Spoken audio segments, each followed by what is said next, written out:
ಅಕ್ರಮ ಆಗ್ತಾ ಇದೆ ಅಂತ ನೋಡಿ, SIR ಬಗ್ಗೆ ಎಲೆಕ್ಷನ್ ಕಮಿಷನ್ನ ಗೈಡ್ಲೈನ್ಸ್ ಏನಿದೆ ಆ ಗೈಡ್ಲೈನ್ಸಿನ ಪ್ರಕಾರನೇ ನಡೀತಾ ಇದೆ. ಎಲ್ಲಿಯಾದರೂ ಕೂಡ ಆ ನಿಯಮಗಳನ್ನು ಮೀರಿ ಕೆಲಸ ಆಗಿದರೆ ಎಲೆಕ್ಷನ್ ಕಮಿಷನ್ನವರು ಗಮನಿಸ್ತಾರೆ ಮತ್ತು ಅದರ ಮೇಲೆ ಕ್ರಮ ತಗೊಳ್ತಾರೆ. ಸರ್ಕಾರ ಇದರಲ್ಲಿ ಯಾವುದೇ ರೀತಿಯಲ್ಲಿ ಭಾಗಿಯಾಗಿಲ್ಲ. ನಾವು ಯಾರಿಗೂ ಇನ್ಸ್ಟ್ರಕ್ಷನ್ಸ್ಗಳು ಕೊಟ್ಟಿಲ್ಲ.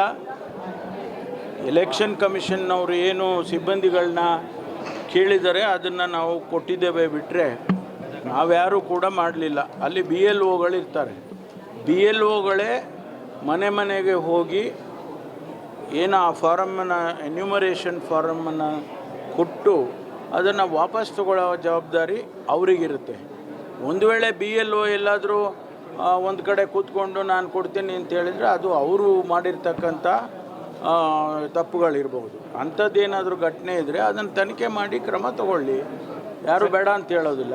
ಬೇರೆ ಬೇರೆ ರಾಜ್ಯದಲ್ಲೆಲ್ಲ ಏನಾಯಿತು ಅಂತ ಹೇಳಿ BJPಯವರು ಒಂದು ಸಾರಿ ನೋಡಲಿ ಅವರು. ಸರ್, ಕೆಲವು MLAಗಳು ಭಾವಚಿತ್ರಗಳನ್ನು ಅಂಟಿಸ್ಕೊಡ್ತಾ ಇದ್ದಾರೆ, ಅವರು ಬುಕ್ಲೆಟ್ ಕೊಡ್ತಾ ಇದ್ದಾರೆ.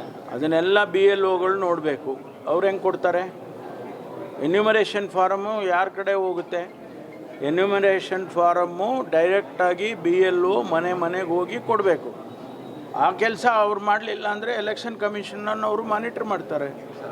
ಅದರಲ್ಲಿ ಸರ್ಕಾರದ ಪಾತ್ರ ಏನೂ ಇಲ್ಲ. ಕೊಡಬೇಕಾಯಿತು ಅಂತ ಒಂದು ಪ್ರಸ್ತಾಪ ಮಾಡಿದ್ರೆ ಒಂದೇ ತಿಂಗಳಲ್ಲಿ ಮುಗಿಸ್ಬೇಕು ಅಂತ ಒತ್ತಡ ನೋಡಿ, ನಮಗೆ ಗೊತ್ತಿಲ್ಲ.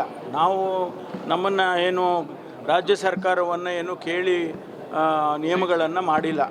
ಅವರು election commissioner it's an independent body, ಅವ್ರು ಮಾಡಿದ್ದಾರೆ. ಅವರು ಒಂದು ತಿಂಗಳಲ್ಲಿ ಮಾಡ್ಬೋದು ಅಂತ ಅವರು ತೀರ್ಮಾನ ಮಾಡಿದ ಮೇಲೆ ಒಂದು ತಿಂಗಳಲ್ಲಿ ಮಾಡೋದಕ್ಕೆ ಸೂಚನೆಯನ್ನು ಕೊಟ್ಟಿದ್ದಾರೆ. ನಾವು ರಾಜ್ಯ ಸರ್ಕಾರ ಅದಕ್ಕೆ ಏನು ಸಹಕಾರ ಬೇಕೋ ಮಾಡಿದ್ದೀವಿ. 2 ತಿಂಗಳು ಕೊಡಬೇಕಾಗಿತ್ತ? 2 ತಿಂಗಳು ಕೊಡಬೇಕಾಯಿತು, 3 ತಿಂಗಳು ಯಾವುದೆಲ್ಲ ಅವರು ತೀರ್ಮಾನ ಮಾಡಿದಾರಲ್ವಾ? ಚುನಾವಣಾ ಆಯೋಗಕ್ಕೆ ದೂರು ಕೊಟ್ಟಿದ್ದಾರೆ. ಚುನಾವಣಾ ಅದ್ರ ಬಗ್ಗೆ ಏನು ಹೇಳ್ತೀರಾ ಸರ್? ಯಾವುದು ವಿಪಕ್ಷಗಳು ಚುನಾವಣಾ ಆಯೋಗಕ್ಕೆ ದೂರು ಕೊಟ್ಟಿದ್ದಾರೆ. ಅದು ಅವರು ಕೆಲಸ ಅವ್ರು ಮಾಡ್ಕೊಂಡಿದ್ದಾರೆ. ಅದನ್ನು ಎಕ್ಸಾಮಿನ್ ಮಾಡಲಿ ಬಿಡಿ. ಚುನಾವಣಾ ಆಯೋಗ ಎಕ್ಸಾಮಿನ್ ಮಾಡಲಿ, ಏನು ದೂರು ಕೊಟ್ಟಿದ್ದಾರೆ ಅದನ್ನು ಎಕ್ಸಾಮಿನ್ ಮಾಡಲಿ. ನಾವು ಅದಕ್ಕೆ ಯಾವುದೇ ರೀತಿಯಲ್ಲಿ ನಮ್ಮ ಪಾತ್ರನೂ ಇಲ್ಲ. ನಾವು ಅದಕ್ಕೆ ತಲೆ ಕೆಡಿಸ್ಕೊಳ್ಳೋಕೆ ಹೋಗೋದು. ಜಿಲ್ಲಾ ಪಂಚಾಯತಿ ನಿನ್ನೆ ತಾನೇ ಮುಖ್ಯಮಂತ್ರಿಗಳು ಪ್ರತಿಕ್ರಿಯೆ ಮಾಡಿದ್ದಾರೆ. ನಾವು ಗ್ರಾಮ ಪಂಚಾಯತಿಯಿಂದ ಹಿಡಿದು ಜಿಲ್ಲಾ ಪಂಚಾಯತಿವರೆಗೂ ಚುನಾವಣೆಗಳನ್ನ ಮಾಡ್ತೇವೆ ಅಂತ.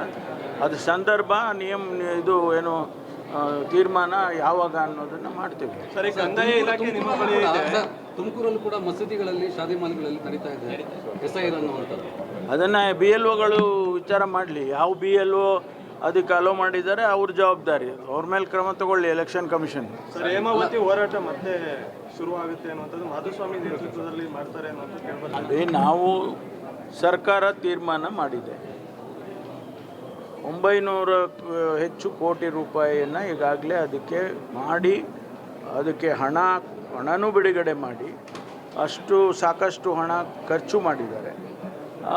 ಅದನ್ನು ಈಗ ನಿಲ್ಲಿಸಬೇಕು ಅಂತ ಹೇಳಿದರೆ ಅದನ್ನು ಸಾಧ್ಯ ಇಲ್ಲ. ಅದನ್ನು ಮುಂದುವರಿಸ್ತಾರೆ, ಸರ್ಕಾರ ಮುಂದುವರಿಸುತ್ತೆ ಅನ್ನೋ ಮಾತನ್ನು ಹೇಳ್ತಾರೆ.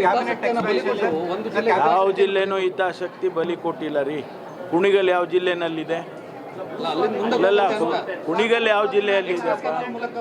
ಯಾಕೆ ಬಲಿ ಆಯಿತು? ಅದು ಆಗುತ್ತೆ. ಇದನ್ನೇನು ಮುಚ್ಚಿಬಿಡೋದಿಲ್ಲ ಅಲ್ವಾ? ಕುಣಿಗಲ್ ಈಗ ಇಲ್ಲಿಂದ ಹೋಗ್ತದಲ್ಲ, ಆ ಕೆನಾಲ್ನೇನು ಮುಚ್ಚೋದಿಲ್ಲ ಅಲ್ವಾ?